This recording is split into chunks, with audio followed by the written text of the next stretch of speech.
Hello प्यारे, आप सभी को स्वागत है आगे क्लासेस के इस यूट्यूब चैनल पर। आज हम लोग क्लास 10 का जो कोऑर्डिनेट ज्योमेट्री पढ़ रहे थे उसमें सेक्शन फार्मूला सीखने जा रहे हैं। सेक्शन फार्मूला करने का मतलब हो गया विभाजन सूत्र। तो विभाजन सूत्र आज हम लोग जानेंगे, किससे विभाजन सूत्र निकलता है, कितना होता है।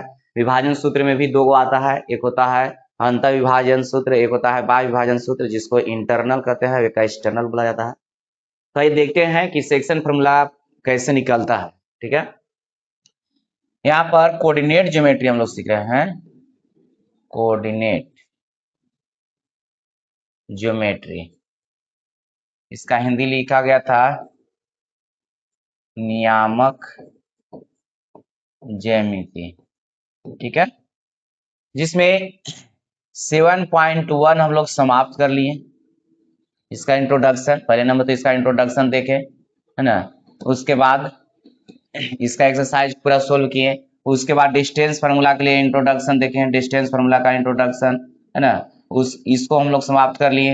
इंट्रोडक्शन के बाद 7.2 हम लोग पढ़े हैं। 7.2 में जितना भी क्वेश्चन सब था प्रत्येक सवाल को बना दिया गया है। कुछ कुछ सवाल को छोड़े हैं, खुद से बना लीजिए आसान देख करके। उसके बाद 7.3 पढ़ना है, उसमें हम लोग का पढ़ना है सेक्शन फार्मूला।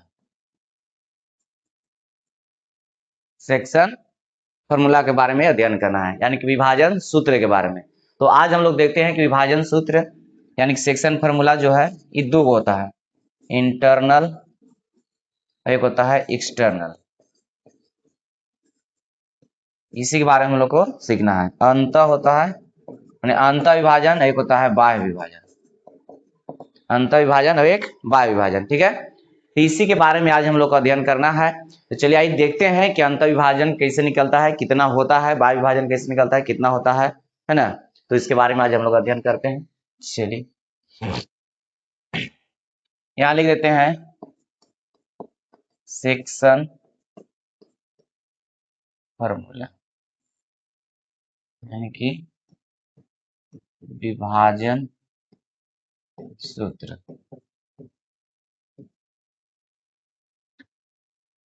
ठीक है, यही हम लोग को पढ़ना है, विभाजन सूत्र। तो यहाँ पर हम लोग कोऑर्डिनेट ज्योमेट्री पढ़ रहे हैं, तो कोऑर्डिनेट ज्योमेट्री के सहायता से ही इसको हम लोग पहले प्रूव कर लेते हैं कि इसका कितना फॉर्मूला होता है, इसका सूत्र जो होता है कितना होता है। ठीक है, देखिए यहाँ पर दो पॉइंट दिया हुआ है, एक का नाम ले लिए P और एक पॉइंट दिया हुआ है Q। इसका दोनों का नियामक ले लेते हैं, दो पॉइंट है इसलिए वो का नाम x1 y1 दे लेते हैं और एक का नाम देते हैं x2 और y2।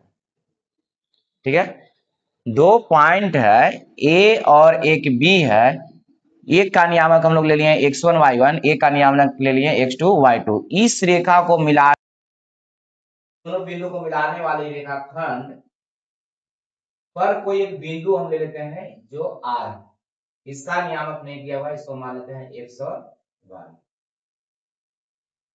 कह रहा है कि दो बिंदु को मिलाने वाले रेखाखंड पे एक बिंदु कितना है, R है, जो इसको m और n के अनुपात में विभाजित करता है, विभाजित करती है। P और Q को मिलाने वाले रेखाखंड को बिंदु R जो है m और n के अनुपात में विभाजित करती है। ठीक है, तो इसको हम लोग मानिए कि m और n के अनुपात में क्या कर रहा है, विभाजित कर रहा है। तो अब इसमें कह रहा है कि यही बिंदु का निकालना है कि जो विभाजित कर रहा है, विभाजन सूत्र कितना होगा, अंतर विभाजन सूत्र या बाह्य विभाजन के लिए बाहर से निकालेंगे। लेकिन यहाँ पर हम लोग सीख रहे हैं विभाजन सूत्र, जिन्हें हम पहले अंतर विभाजन हम लोग प्रूव कर लेते हैं। तो दो बिंदु लिए हैं, दो बिंदु को मिलाने वाले रेखाखंड पर एक बिंदु है R, जो इसको m और n के अनुपात में क्या करता है, विभाजित करता है। ठीक है, तो इसको हम लोग कोऑर्डिनेट पढ़ रहे हैं, तो कोऑर्डिनेट के सहायता से ही निकालेंगे।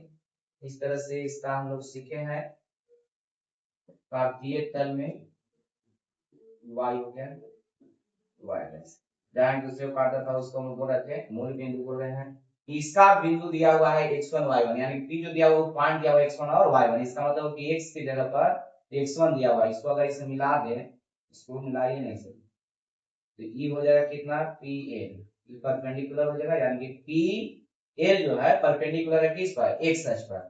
और यहां से भी इस पर हम लंब डाल देते हैं, तो इसको हम लोग नाम देते हैं n, और Q से भी लंब डाल देते हैं, इसको नाम दे देते हैं n। तो यहाँ लिख सकते हैं कि PL परपेंडिकुलर है x अक्ष पर, किस पर है, x अक्ष पर। PL जो है परपेंडिकुलर किस पर डाला गया है, x अक्ष पर। उसी प्रकार RN जो है परपेंडिकुलर है x अक्ष पर, ठीक है। और उसी प्रकार एक और है QM है परपेंडिकुलर किस पर, परपेंडिकुलर है किस पर, x अक्ष पर। यहाँ पर हम निकाल दे रहे हैं कि फॉर्मूला इसका किस तरह से होता है, क्या तो विभाजन फॉर्मूला कितना है, अभी हम भी नहीं जान रहे हैं। वैसा तो याद है कि mx2 प्लस nx1 बटा m plus n my2 plus ny1 बटा m प्लस n होता है इसका फॉर्मूला। लेकिन यहाँ पर अभी जो हम लोग यहाँ लिखना शुरू किए हैं उसमें फॉर्मूला का भी जिक्र नहीं किया गया है, फॉर्मूला भी लिखे नहीं है कितना होता है। हम लोग यहाँ से निकालते हैं कि अंतर विभाजन जो यहाँ पर मान लिया है कि इसको विभाजित कर रहा है r बिंदु जो है m और n के अनुपात में, तो कितना विभाजन सूत्र होता है, ठीक है। तो अभी हम लोग इसको क्या कर रहे हैं, सोल्व करेंगे, फॉर्मूला को तैयार करेंगे कितना होता है। कि जो फॉर्मूला आएगा सिर्फ उसको मैथ को बनाना है ना। यहाँ पर एग्जाम में भी अभी पूछने वाला नहीं है, पूछता नहीं है कि फॉर्मूला को सिद्ध कीजिए, अंतर विभाजन पाई विभाजन ये सब सिद्ध करने वाला नहीं रहता है। सिर्फ इसका जो फॉर्मूला होता है उस फॉर्मूला को मैथ को सोल्व करने के लिए रहता है। लेकिन यहाँ पर हर एक एक्सरसाइज का जो हम लोग बना रहे थे उसमें प्रूव किया, तो इसको भी निकाल दे रहे हैं कि अंतर विभाजन कितना होता है, पाई विभाजन कितना होता है, ठीक है। चलिए तो यहाँ पर एक बार और इसको देख लीजिए, P बिंदु एक लिए थे, वो Q लिए थे, दोनों को मिलाने वाले रेखाखंड पे एक बिंदु R लिए हैं, जो इसको m और n के अनुपात में क्या करते हैं, विभाजित करते हैं। और P से परपेंडिकुलर है किस पर, x अक्ष पर, यानी कि PL, और R से परपेंडिकुलर है किस पर, x अक्ष पर RN, और Q से परपेंडिकुलर है x अक्ष पर QM, ठीक है, इसको परपेंडिकुलर कह रहे हैं। अब यहाँ देखा जाए तो यहाँ बिंदु दिया हुआ x1 y1, तो यहाँ से यहाँ तक दूरी तो बता सकते हैं आप लोग कितना होगा दूरी, चलिए इसको बताइए। यहाँ से यहाँ तक दूरी अगर पूछा जाए कि यहाँ से यहाँ तक दूरी कितना होगा, ये हो जाएगा x1, और यहाँ तक दूरी अगर देखा जाए तो ये हो जाएगा x, दूरी कितना हो जाएगा x, और यहाँ टोटल दूरी देखा जाए तो कितना हो जाएगा x2, हो जाएगा x2। नहीं ऐसा नहीं कि पॉइंट दिया हुआ तो जो x पहले जो मान लिखा हुआ था वही x का मान होता है, तो इसमें देखें तो x1 जो हो गया यहाँ से यहाँ तक दूरी हो गया, और y1 जो हो गया यहाँ से यहाँ तक की दूरी हो जाएगा, ये दूरी, और y2 दूरी यहाँ से यहाँ तक हो जाएगा, नहीं सॉरी y, और y2 जो दूरी हो जाएगा यहाँ से लेकर के, ठीक है। अगर इसमें हमको जरूरत पड़े इसका मान अगर कोई पूछेगा तो कैसे निकलेगा, तो ये पूरा दूरी दिया हुआ है, ON का मान x है, उसमें से अगर OL घटा देंगे तो ये वाला दूरी बच जाएगा, तो यानी कि x माइनस कितना बचेगा, x1 बचेगा। फिर पूरा दूरी में से ये वाला घटा लेंगे ON में से OL घटा लेंगे तो बच जाएगा कितना, L बच जाएगा, और पूरा के दूरी में से अगर इसको हम घटा ले तो ये दूरी बच जाएगा, यहाँ से लेकर के देखें तो कितना, पूरा दूरी कितना था x2, उसमें से x घटा लेंगे x2 माइनस x, कभी जरूरी हम लोग को पड़ेगा अभी आगे, इसलिए हम निकाल लेते हैं सब यहाँ पर दूरी को, यहाँ से यहाँ तक दूरी निकाल लिए, इसका दूरी निकाल लिए, है ना। तो ये पूरा दूरी का OM का मान x2, उसको में से ON को घटा लिया, x को घटा लिए, तो बच गया x2 माइनस में x, ठीक है। अब इधर का मान तो निकल गया दोनों। अब इधर देखिए, अगर मान लीजिए P से इधर लंब हम डालते हैं, एलिमेंट दिया हुआ है, R दिया हुआ है, यहाँ पर T नाम देते हैं, इसका कितना है T।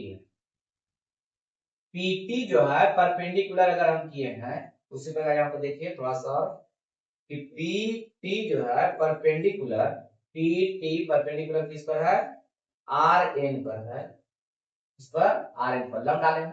उसी प्रकार R से RS लंब डाला गया किस पर, QM पर। उसी प्रकार RS परपेंडिकुलर है किस पर, QM पर। ये सब अपने से बनाए हैं ना, ये सब बनावट हो गया, कंट्रैक्शन हो गया, बनाए हैं, यानी कि इसको मिलाया गया है, जितना भी इधर पॉइंट लिखे हैं ये सब कुछ है कंट्रैक्शन है, खुद से इसको बनाए हैं, कंस्ट्रक्शन हो गया, इसको खुद से बनाया है ना, रचना इसको किया है कि इसको इससे मिलाएं, इसको मिलाएं, इधर से इसको मिलाएं, इसको मिलाएं, है ना। तो यहाँ पर सिर्फ जो लंब डाला गया उसको लिखे हैं, जो पॉइंट दिया हुआ था इसमें उसको अभी हम लिखे नहीं है, लेकिन अगर लिखना चाहते हैं तो इधर लिख सकते हैं। देखिए यहाँ पर अगर ध्यान से देखा जाए तो OL का मान जो है कितना हो जा रहा है, OL बराबर कितना है x1, अगर उसी प्रकार देखा जाए तो ON का जो मान है, ON का मान वो कितना हो जा रहा है तो ओ एन का मान पूरा यहाँ से तक दूरी, तो पूरा ओ एन, क्योंकि आर जो पॉइंट है उसके लिए ना दिया हुआ ये, तो यहाँ x हो गया, टोटल दूरी यहाँ से तक कितना हो जाएगा, x हो जाएगा। और उसी प्रकार अगर देखा जाए तो ओ एम पूरा यहाँ से दूरी, ओ से लेकर के एम तक देख रहे हैं, कहां से, ओ से लेकर के एम तक, ओ से लेकर एम तक कितना दूरी है, x2 दिया हुआ है, ठीक है। अब ध्यान दीजिएगा, इसमें एल एन का मान निकाले हैं, एल एन का मान, एल एन का मान इसका निकाले हैं, तो ये बोला गया था कि ओ एन में से, इसमें से ओ एन में से ओ एल को घटा लेंगे तो इसका मान निकल जाएगा एल एन का मान, तो उस तरह से यहाँ निकाला हुआ भी है, खाली लिखना है वहां पर। लेकिन अब थोड़ा सा आप देखिएगा कि इसमें एक परपेंडिकुलर ए भी है, ए भी परपेंडिकुलर है, 90 डिग्री यहाँ भी 90 बन रहा है, और ये तो समांतर है ही, ये भी समांतर हो गया, दोनों जब परपेंडिकुलर है तो इसमें कह सकते हैं कि आयत है तो आमने सामने तो भुजा का हो जाएगा बराबर, तो जितना एल एन है उतना ही पी टी होगा, तो एल एन का मान जो है पीटी के बराबर होगा। इस सब आगे हमको जरूरत है इसलिए आप हम लिख ले रहे हैं ना, इस सब आगे जरूरत पड़ेगा। तो देखिए यहाँ पर ई दोनों बराबर हो जाएगा, ए भी दोनों बराबर हो जाएगा, ठीक है। तो यहाँ बताइए आप लोग, इसका मान कितना निकालिए हैं, x माइनस में x, इसका निकालिए ना एन का मान, x माइनस में x में कैसे आया है, तो ओ एन में से ओ एल को घटा करके, उसी प्रकार एन एम का मान निकाले, एन एम का मान, तो एन एम का जितना मान है उतना ही मान किसका हो जाएगा, आर एस का मान हो जाएगा, आर एस का मान, क्यों, तो केवल एक आयत बन रहा है, और इसका मान कितना निकालिए है, पूरा दूरी था ओ एम में से ओ एन घटा लिए हैं, तो ओ एम था x2 और ओ एन था x, तो इतना बचा, कैसे हो रहा है पता चल रहा है वहां पर, आप निकाल के समझा देते, चाहे बड़ा समझ लिए कि ओ एम में से ओ एन को घटा लिए, तो ओ एम का मान है पूरा कितना x2 और उसको घटा लिए यानी कि x को घटा लिए, ये तो सिर्फ एक वाला मान लिखाया है। अब y वाला इसमें भी जरूरत हमको पड़ेगा, इसका जरूरत पड़ेगा, तो अब बताइए कि यहाँ पर r और n का मान, यहाँ से यहाँ तक दूरी कितना दिया हुआ है, देखिए यहाँ से अगर देखा जाए ये वाला y1 था, और इस पॉइंट को अगर लेते हैं तो हो जाएगा कितना y, और अगर इस पॉइंट को अगर लेते हैं तो ये हो गया कितना y2, y के अनुसार इसे होगा, उसको डायग्राम यहाँ पर जब ग्राफ इसको बनाएंगे तो डायग्राम बना हुआ रहता है, इस तरह से सब लाइन बनाया हुआ रहता है ना, तो उसी के समांतर लिया गया, यहाँ पर देखे हैं, तो ई जो है y2, तो ये भी दूरी कितना हो जाएगा y2 होगा, उसको लाइन बनाया हुआ रहेगा इस तरह से, तो लाइन बनाया हुआ रहता है ग्राफ में ना। तो यहाँ पर देखिए इसका दूरी y है, तो हम बोले अभी कि आयत बनेगा, तो इसका दूरी यहाँ से आकर कितना हो जाएगा y हो जाएगा, तो सॉरी y1 है, तो ये भी y1 हो जाएगा, तो पूरा दूरी है y, देखिए यहाँ से लेकर के यहाँ तक कितना है y है, तो पूरा दूरी में से अगर ये वाला दूरी हम घटा देंगे तो ये वाला दूरी निकल जाएगा, तो RT का मान निकल जाएगा। तो यहाँ पर हम लोग निकाल रहे हैं R और T का मान, इस वाला देखिए डायग्राम से तैयार कर देते हैं, तो RT का मान, इसका मान निकालना है, तो पूरा इसमें से यहाँ से यहाँ तक दूरी टोटल था कितना y, उसमें से अगर ये y1 को घटा लेंगे तो उसका मान निकल जाएगा, जगह कम है यहाँ पर इसलिए नहीं लिख रहा है, तो यहाँ पर लिख दे कि यहाँ पर टोटल दूरी कितना था y है, तो y में से y1 को घटा लेंगे तो इसका दूरी निकल जाएगा, ठीक है। उसी प्रकार अगर इसमें qs का मान निकालें, qs का मान, तो पूरा दूरी देखिए यहाँ से यहाँ तक दूरी दिया हुआ है कितना y2, तो पूरा के दूरी में से ये वाला दूरी क्या कर लेंगे, घटा लेंगे, तो पूरा दूरी कितना दिया हुआ है y2, उसमें से क्या करना है कि इसका दूरी घटा लेना है, तो ये जो दूरी है देखिए ये वाला यहाँ से यहाँ तक जो दूरी है कितना है y, यही ना होगा कि पॉइंट y के लिए है, ऐसा लाइन इसमें बनेगा, तो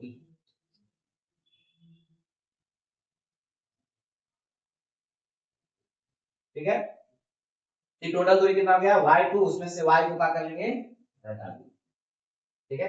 अभी सिर्फ जो मान इसमें दिया हुआ था उसको हम निकाल लिए यहाँ पर, है ना, और यहाँ पर मानना चाहते हैं कि p का नियामक कितना है, q का नियामक कितना है, तो लिख सकते हैं इधर पर, ठीक है। यहाँ पर समझ रहे हैं कि p को कितना माने है x1 y1, q को कितना माने है x2 y2, इस पर एक बिंदु है r, रेखाखंड पर बिंदु r है जो m और n के अनुपात में क्या करता है, इसको विभाजित करता है ना।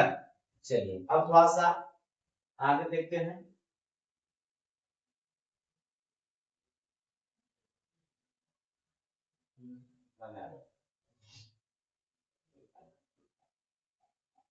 अब जो हमको जरूरत था इसमें इसका मान निकाल लिया गया, ठीक है। अब देखिए डायग्राम जो दिया गया था उसमें से जो जो मान यहाँ पर हमको चाहिए था इस मान निकाल लिए हैं। अब हम लोग चलते हैं, इसमें त्रिभुज बन रहा है, दो देखे तो एगो त्रिभुज बन रहा है और एगो त्रिभुज बन रहा है, तो दोनों समकोण त्रिभुज बन रहा है, इस त्रिभुज में चल रहा है, ठीक है। तो थोड़ा सा इसमें देखना होगा कि त्रिभुज में चलेंगे तो या तो इधर सही से चल रहा है तो इसमें भी इधर से चलना पड़ेगा, या इसको इधर सही से लेकर के चल रहा है तो इसमें भी इधर सही से लेकर चलना पड़ेगा, या इसमें इधर सही से लेकर चल रहा है तो इसमें भी इसे लेकर चलना पड़ेगा, है ना। तो इस संगत इसमें हम लोग क्या करेंगे, बराबर करेंगे, कौन कौन बराबर है कौन बराबर नहीं है। तो अब हम लोग चलते हैं फ्रॉम फिगर से, अच्छी तरह से चलते हैं। मान लेते हैं कि त्रिभुज आर टी पी में चलते हैं, त्रिभुज आर टी पी तथा देखो क्यू एस आर में, क्यू एस आर ये दोनों त्रिभुज में चलता है। लग रहा है कि रस लिख दिया, रस हम लिख दिया, यहाँ समकोण बन रहा था तो ऊपर से इस लिख दिया गया है, इनस में लिख सकते हैं, कोई दिक्कत नहीं है। तो आर टी पी में और क्यू एस आर में कितना में चल रहा है। तो इसमें अगर देखा जाए तो इस त्रिभुज में टी जो बन रहा है कितना डिग्री का है, 90 डिग्री का कोण बन रहा है। इसमें अगर टी जो कोण बन रहा है त्रिभुज में कितना डिग्री का कोण बन रहा है, 90 डिग्री का बन रहा है। कितना डिग्री का है, 90 डिग्री का। और इसमें एस जो है कितना डिग्री का बन रहा है, 90 डिग्री का बन रहा है। इसमें देखा जाए तो एस कितना डिग्री का बन रहा है, 90 डिग्री का बन रहा है। ठीक है, इस त्रिभुज में यानी कि टी है 90 डिग्री और एस कितना है, 90 डिग्री। तो हम लोग कह सकते हैं कि टी का जितना मान है उतना ही मान एस का मान है, यानी कि दोनों का मान कितना है, 90 डिग्री। दोनों का मान कितना है, 90 डिग्री।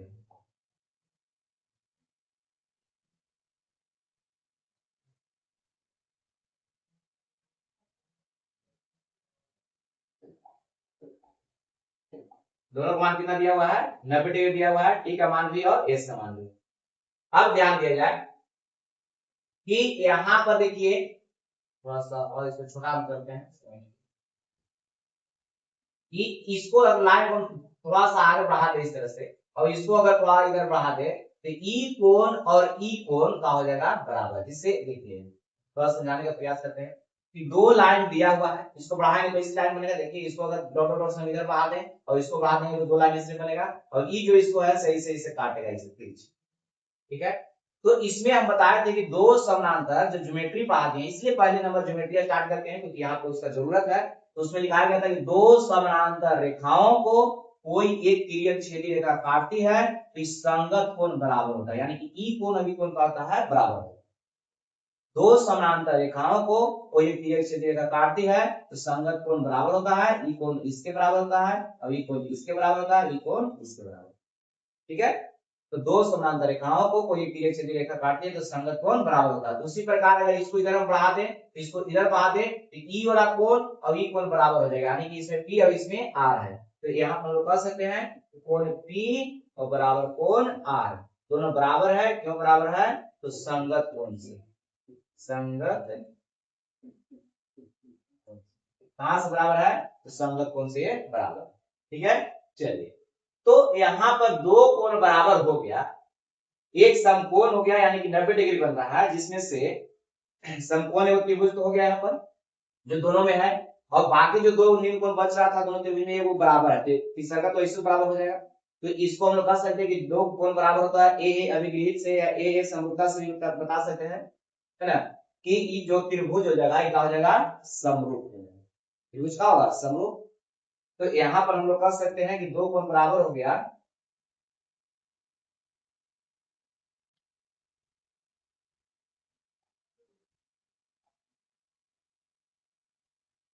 दो कोण बराबर है, तो इसलिए हम लोग कह सकते हैं कि ए अभिगृहित से, है ना, या सर्वांग समता लिख जाती है, समरूपता लिखा है ना, ए समरूपता से लिखा सकते हैं,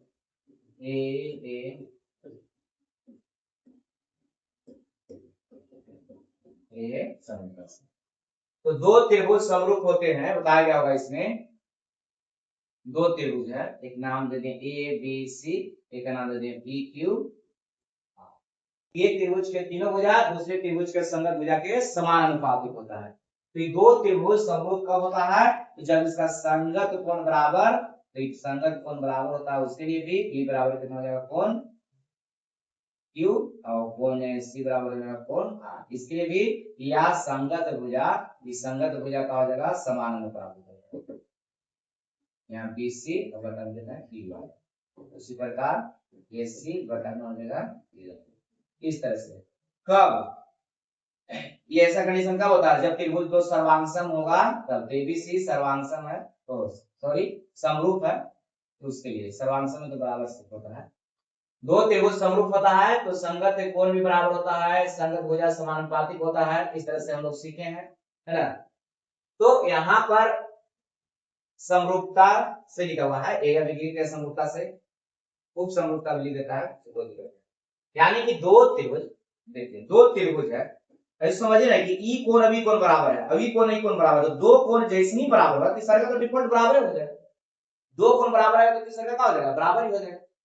इसे मान लिया कि समकोण है, तो अब यहाँ एक और त्रिभुज है समकोण है, तो ये वो तो 90 फिक्स है, तो 90 डिग्री यहाँ भी 90 डिग्री यहाँ भी।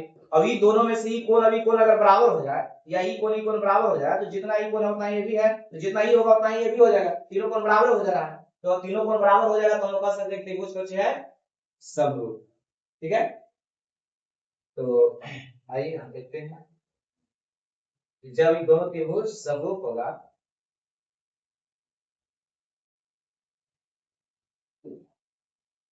ये समरूपता से कहेंगे त्रिभुज कौन कौन था? एगो आर टी पी समरूप होगा किसका? क्यू एस आर का। तो जब दो त्रिभुज समरूप होता है तो उसका संगत भुजा का होता है समानुपाती होता है। दो त्रिभुज समरूप होना भी होता है कि दो त्रिभुज जब समरूप रहता है तो उसका संगत भुजा का होता है समानुपाती होता है। तो संगत भुजा करने का मतलब देखिए यहाँ पर संगत भुजा, इसमें इसका संगत यानी कि पी आर का संगत आर क्यू हो जाएगा, पी टी के संगत कौन हो जाएगा? आर एस, और यहाँ पर हो जाएगा आर टी के संगत कौन हो जाएगा? Q S. तो थोड़ा सा ध्यान दीजिएगा, इसको यहाँ पर बार बार फिगर देखने की जरूरत नहीं है, यहाँ से भी आ जाता है। जिससे मान लिया जाए कि इसमें अगर हम पहला त्रिभुज लेते हैं, पहला त्रिभुज में अगर मान लीजिए इधर से लेते हैं आर टी, निकाल लिए हैं आर टी, तो उधर से भी इसी के संगत लीजिए, यहाँ से क्यू एस। अगर सही से लिखा हुआ है नाम तो एकदम संगत ही मिलेगा। देखिए आर टी क्यू एस, लिख लीजिए यहाँ पर R T Q S, R T Q S, है ना। उसी प्रकार टी पी अगर लिखेंगे इधर टी पी, इधर एस आर, इधर टी पी तो इधर कितना हो जाएगा? S R. यहाँ देखिए टी पी इधर कितना हो जाएगा? एस आर, मतलब जिधर इधर जिस तरह से लिखे हैं उसी प्रकार इधर भी आ जाएगा। ठीक है, चलिए तो यहाँ पर बार बार फिगर देने की जरूरत नहीं है, यहाँ भी देते हैं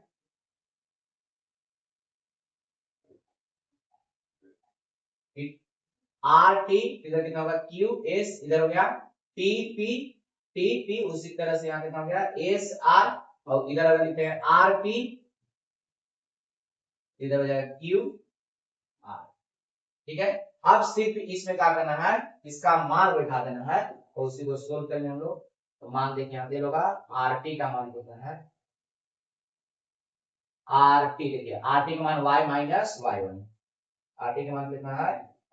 मतलब y माइनस वाई। तो QS का मान देखा जाए, QS का मान देखिए कितना है? QS का मान y2 माइनस y, QS का मान कितना है? y2 minus y। फिर उसी प्रकार TP का मान, TP का मान कितना दिया हुआ है? TP देखिए x माइनस x1, TP का मान कितना है? x minus x1। उसी प्रकार देख लीजिए एस आर का मान बताइए आप लोग कितना है? एस आर का मान, एस आर का मान देखिए ई, और ई जो है किसके इसके बराबर, यानी कि x2 minus x, x2 minus x जिससे लिखा हुआ उसी प्रकार है। एक और लिखना है, कौन बच गया? आरपी, आरपी देखिए आर है अभी पी है, तो आरपी इसका मान m और इसका मान कितना है? m हो जाएगा। चलिए अब लिखने की जरूरत नहीं है, बार बार ऊपर करने नीचे करने के, इसका मान कितना है? m है, और इसका क्यू आर का मान कितना है? m, यही आ गया। हम लोग इसको कहा किए कि समरूप दिखा करके यहाँ से भुजा को समानुपाती किए हैं और जो समानुपाती किए हैं उसका मान इतना इतना दिया हुआ था, एक का मान है y माइनस y1 इस तरह से। अब तीनों मान बराबर है तो हम लोग कह सकते हैं कि e जो है इतना बराबर इतना भी हो सकता है m बटा n और इतना बराबर इतना भी हो सकता है। ठीक है, तो अब बताइए कि इतना बराबर इतना या इतना बराबर इतना हम लोग लिख सकते हैं। यहाँ पर कितना है y माइनस में y1 और बटा में y2 माइनस में y बराबर में m बटा कितना हो जाएगा m। और यहाँ से हम लोग का मान जो निकालना है y का मान निकालना है, तो एक बीच में हम लोग बिंदु लिए थे कितना था r था जिसका नाम x और y था, वही बिंदु जो है उसको क्या कर रहा है m और n के अनुपात में विभाजित कर रहा था, तो x और y का मान हमको निकालना है। तो x y का मान यहाँ से निकाला जाए सोल्व करके, तो इधर से y का मान निकलेगा और इधर लेके चलेंगे तो x का मान निकलेगा। अब क्रॉस मल्टीप्लिकेशन करेंगे तो इधर आएगा तो क्या हो जाएगा n y और माइनस में n y1 और इधर जाके कितना हो जाएगा तो m y2 और माइनस में कितना हो जाएगा m y। तो यहाँ भी y है इधर भी y है, इन दोनों y को क्या करेंगे हम लोग एक साइड कर देंगे, तो n y ये n y है और प्लस में आ जाएगा m y और ये माइनस हो जाएगा प्लस में, तो m y2 और ये माइनस हो जाएगा प्लस में हो जाएगा n y1। ठीक है, इसमें कॉमन कितना का है तो y का कॉमन है, यहाँ y कॉमन करेंगे तो यहाँ n बचेगा और प्लस में कितना है n, तो इधर m y2 और प्लस में n y1। यहाँ से हमको y का मान निकालना था तो y का मान निकल जाएगा, गुना हो जाएगा भाग में, तो m y2 और प्लस में n y1 बटा में कितना आ जाएगा n प्लस ये आ गया किसका मान y का मान। उसी प्रकार अब इसको लेके चलते हैं पुनः कि x माइनस x1 बटा में x2 माइनस x रहेगा, तो इसका मान कितना होगा, यानी कि हमको मान निकालना है x का, यहाँ से y का मान निकल गया, अब x का मान निकालना है। इससे कोई दिक्कत नहीं, पहले x नहीं आया तो वो तो वहां पर जो लिखना है पहले उसी का मान लिखेंगे, अगर y है तो y का मान लिखेंगे बाद में, पहले x लिखना तो x लिखेंगे उसके बाद y है y लिखेंगे। यहाँ पर तो चलने के ऊपर है, फिगर में जो हम चले हैं दोनों त्रिभुज में उधर से इधर से भी चल सकते थे, इधर से हम चल के निकाले हैं, है ना। चलिए बताइए क्रॉस मल्टीप्लिकेशन करेंगे तो यहाँ कितना हो जाएगा n x माइनस में n x1 इधर जाके कितना हो जाएगा तो कितना हो जाएगा m x2 माइनस में कितना हो जाएगा m x को इधर करेंगे तो n x और माइनस में इधर आएगा तो प्लस में और ये माइनस हो जाएगा प्लस में m x2 और प्लस में n x1, ये दोनों का कॉमन है तो x कॉमन हो गया, यहाँ से n बचेगा प्लस में यहाँ से m बचेगा और बराबर में mx2 और प्लस में nx1 और यहाँ से x का मान निकालेंगे तो हो जाएगा mx2 और प्लस में nx1 और बटा में कितना n प्लस n। अब n प्लस n कहा लिखिए सर, दोनों में n प्लस n था, फिर प्लस में है इधर लिखिए या इधर लिखिए, यहाँ भी प्लस में था n को पहले करते हैं तो x का मान आ गया, ये y का मान आ गया। तो यहाँ पर इसलिए p का जो हम लोग मान लेते हैं x और कितना था y भी था नहीं r था, देख लेते हैं r लिया गया था ना x और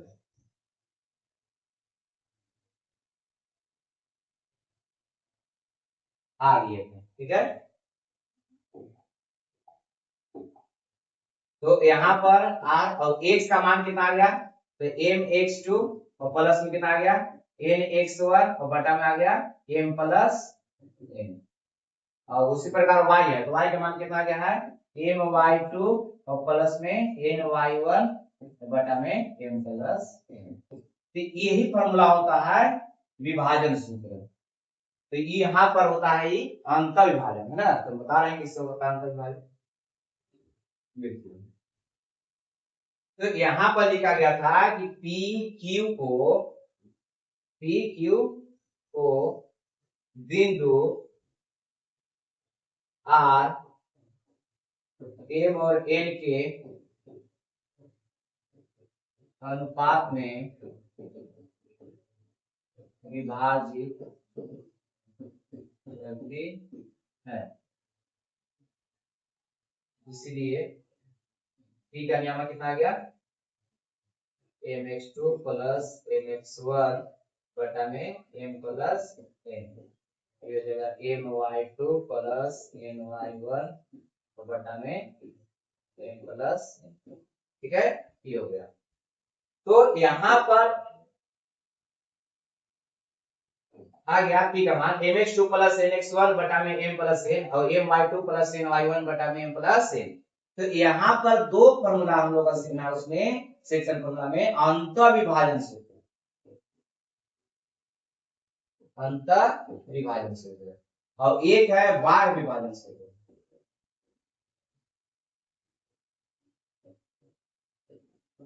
ठीक है, इसको इंटरनल इसको एक्सटर्नल बोलते हैं।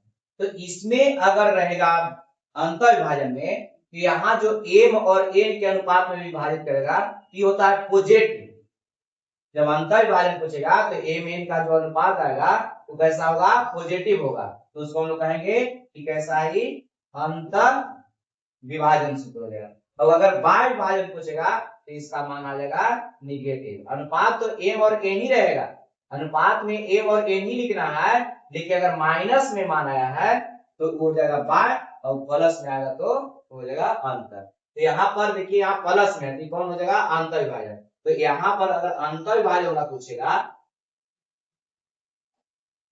कि अंतर विभाजन सूत्र का हो जाएगा अंतर विभाजन सूत्र ये होता है mx2 प्लस में nx1 बटा में m प्लस n, ये होता है my2 और प्लस में ny1 बटा में m प्लस n। ठीक है, ये अंतर विभाजन सूत्र होता है। अब यही हम लोग को याद करना है ना कि अंतर विभाजन सूत्र बराबर क्या होता है, तो mx2 प्लस nx1 बटा m plus n, my2 plus ny1 बटा में m प्लस n। तो अगर बाह्य विभाजन सूत्र पूछेगा, बाह्य विभाजन सूत्र तो इसका होता है mx2 माइनस में nx1 बटा में m माइनस n। इसमें सिर्फ क्या हो जाएगा, माइनस लग जाएगा। ठीक है, इस तरह से। तो अंतर विभाजन सूत्र पूछेगा कि अंतर विभाजन सूत्र क्या होता है, तो mx2 प्लस nx1 बटा m प्लस n और my2 प्लस ny1 बटा m प्लस n। तो अगर बाह्य विभाजन सूत्र पूछेगा तो इसका mx2 माइनस nx1 बटा m minus n, my2 minus ny1 बटा m माइनस n।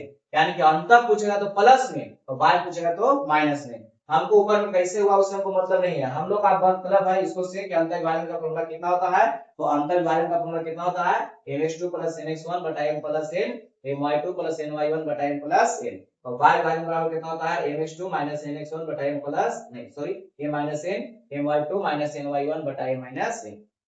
यानी कि बाह्य में पूछेगा तो सिर्फ क्या करना है, माइनस कर देना है, वो अंतर पूछेगा तो सिर्फ क्या करना है, यहाँ पर प्लस करना है बीच में।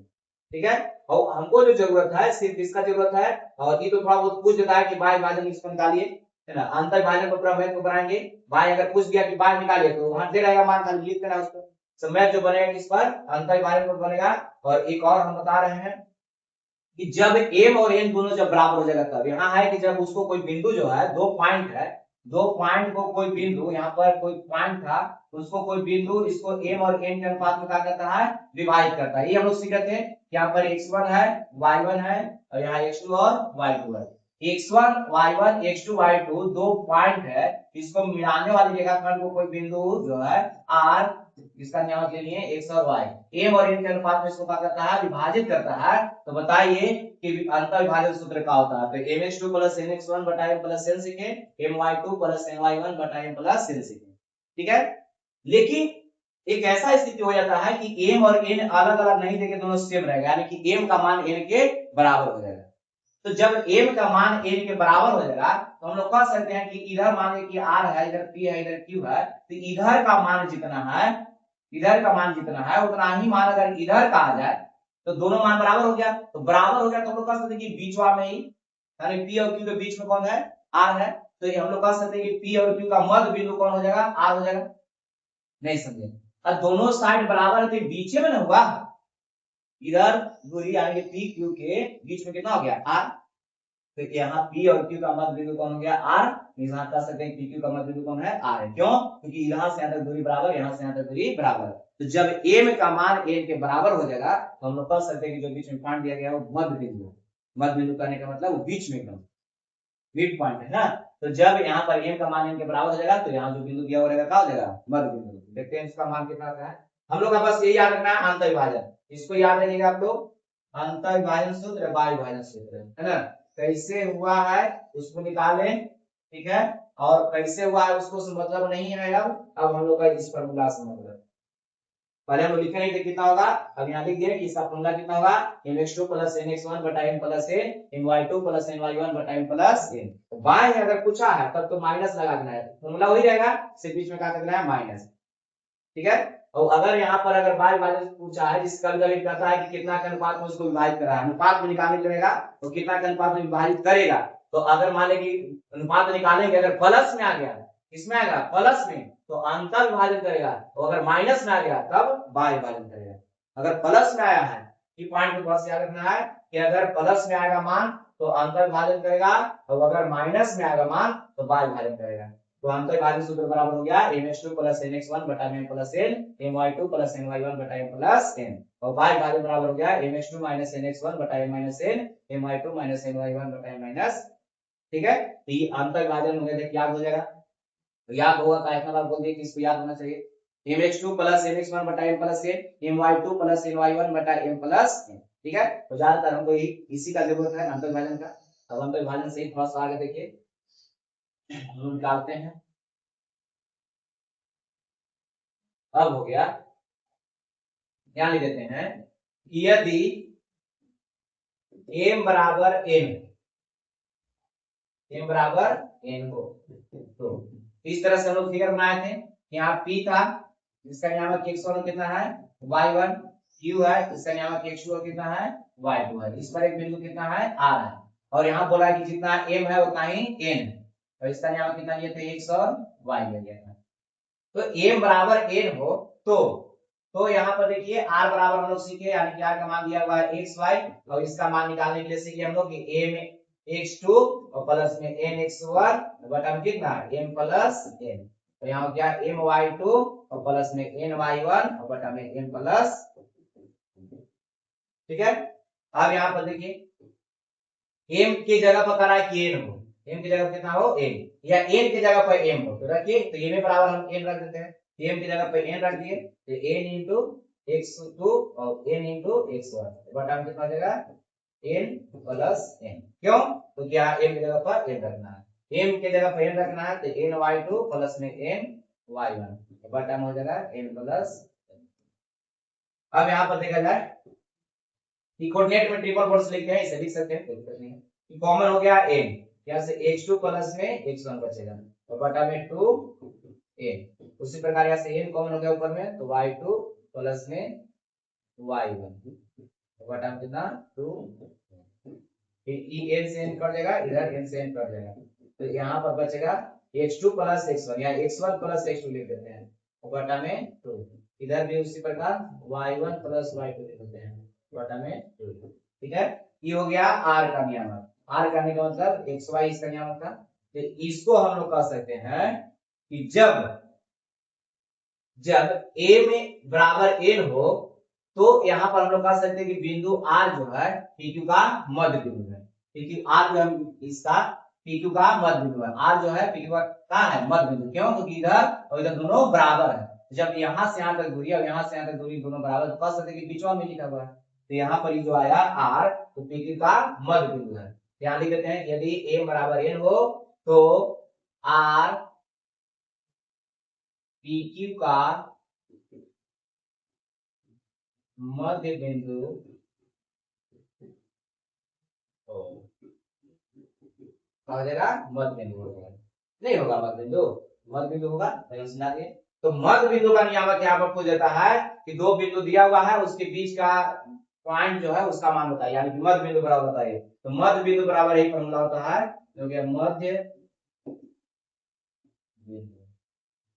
मध्य बिंदु बराबर होता है x1 प्लस x2 बटा 2 y1 प्लस y2 बटा 2। तो मध्य बिंदु बराबर होता है x1 प्लस x2 बटा 2 y1 प्लस y2 बटा 2। ठीक है। और इसमें देखिए इसको भुज बोलते हैं, इसको कोटि बोलते हैं, तो दोनों तरफ भुज और कोटि को अगर बराबर करें तो ऐसा सवाल हम लोग को मैथ में मिलेगा, दोनों तरफ भुज तथा कोटि को बराबर करने पर मैथ बनाएंगे तो वहां इस तरह लिखेंगे। तो भुज का मान कितना है x, तो x बराबर कितना हो जाएगा इधर x1 प्लस x2 बटा 2 और y बराबर कितना आ जाएगा y बराबर कितना हो जाएगा y1 प्लस y2 बटा 2। ध्यान दीजिए। तो यहाँ पर कह रहा है कि इसका मान ये है, तो ये बराबर कब होगा, तो बराबर होगा कि इसका मान इकर बराबर होगा, अभी वाला जो है इसका बराबर होगा, यानी कि भुज भुज के बराबर होगा, कोटि कोटि के बराबर होगा, तब दोनों साइड का मान बराबर होगा। तो यहाँ पर कभी कभी हमको जरूरत x का भी पड़ जाता है कि जब दो पॉइंट दिया हुआ है, कि दो पॉइंट दे रहेगा, इसका मान दिया हुआ रहेगा, x का मान दे रहेगा, इसका x1 y1 है और p का मान है, और यहाँ x2 y2 दिया हुआ है, ठीक है। और इस पर एक बिंदु दे दिया है r। तो कभी कभी आपको पूछ देता है कि यहाँ पर x बराबर x और y लिए है ना, तो इसका मान दे देता है प्रश्न में, इसका मान दे देगा, इसका नहीं दे रहेगा, तो यहाँ से निकालेंगे। तो x बराबर अभी देखिए यहाँ हम लोग सीखे कि x बराबर कितना हो जाएगा, तो x1 प्लस x2 बटा 2, यानी कि वाला मान रखेंगे यहाँ पर, और इसका जो मान नहीं दे रहा है, जितना माने होंगे उतना रख लेंगे, बटा में 2 इधर भेज करके क्रॉस मल्टीप्लिकेशन करके तो मान निकल जाएगा, जो भी मान रहेगा, ठीक है। अब उसी प्रकार यहाँ y बराबर, तो y बराबर कितना y1 प्लस y2 बटा 2 होता है, तो x बराबर x1 प्लस x2 बटा 2, y बराबर y1 प्लस y2 बटा 2, ठीक है। तो यही तीन फॉर्मूला पर पूरा एक्सरसाइज समाप्त हो जाएगा। तीन कहने का मतलब एक हो गया इसमें कौन, तो एक हो गया अंतर भाजन, एक हो गया बाह्य भाजन, एक हो गया वर्ग बिंदु, तो बाकी जो नियम जो पीछे सीखे वही मिलेगा, आयत है कि नहीं है, वर्ग है कि नहीं है, त्रिभुज है कि नहीं है, समांतर चतुर्भुज, यही सब मिलेगा। चलिए, तो इसको हम पासा लिख देते हैं एक जगह, याद कितना करना है, इसमें याद करना है अंतर विभाजन, बराबर लिख देते हैं अंतर विभाजन सूत्र कितना होता है, mx2 प्लस में nx1 बटा में m plus n, my2 plus ny1 बटा में m प्लस n। और इसमें भी लिख सकते हैं इस तरह से कि x जो पॉइंट हम लोग लिख रहे थे वहां r था, तो ये x बराबर है, यानी कि x बराबर हो जाएगा कितना mx2 प्लस में nx1 बटा में m प्लस n। मैथ बनाएंगे वहां तो लिखेंगे ही भुज कोटि बराबर करके, और y बराबर इसको लिख सकते हैं my2 प्लस ny1 बटा में m प्लस n। तो my m और y नहीं सॉरी x y है कौन, तो बीच में जो पॉइंट लिया जा रहा था, ये बीच में जो पॉइंट ले रहे थे, इसी का मान x और y है, ठीक है।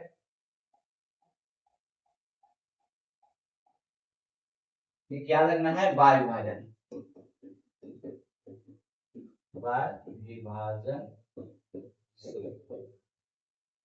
बाह्य विभाजन सूत्र हो गया mx2 माइनस nx1 बटा में m minus n, my2 minus ny1 बटा में m माइनस, ठीक है, इस तरीके से। और एक होता है मध्य बिंदु का नियम, मध्य बिंदु का नियम, मध्य बिंदु का नियम x1 प्लस x2 बटा 2 और y1 प्लस y2 बटा 10, इतना ही का इसमें जरूरत है कि कब मध्य बिंदु बोला गया, कब यदि m का मान n के बराबर, यदि m बराबर n हो, जब m का मान n के बराबर हो जाएगा तो हम लोग कहेंगे कि जो पॉइंट दिया गया बीच में मध्य बिंदु है, ठीक है। तो इस तरह से हम लोग इसका आज थ्योरी समाप्त कर लिए हैं 7.3 का।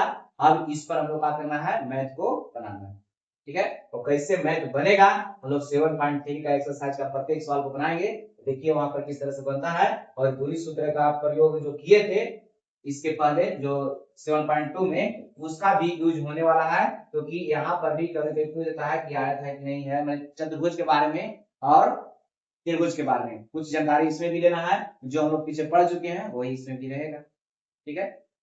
चलिए आज इतना ही क्लास रहने देते हैं, अब हम लोग मिलते हैं 7.3 के टीचर नंबर फर्स्ट से, मिलते हैं अगला क्लास में।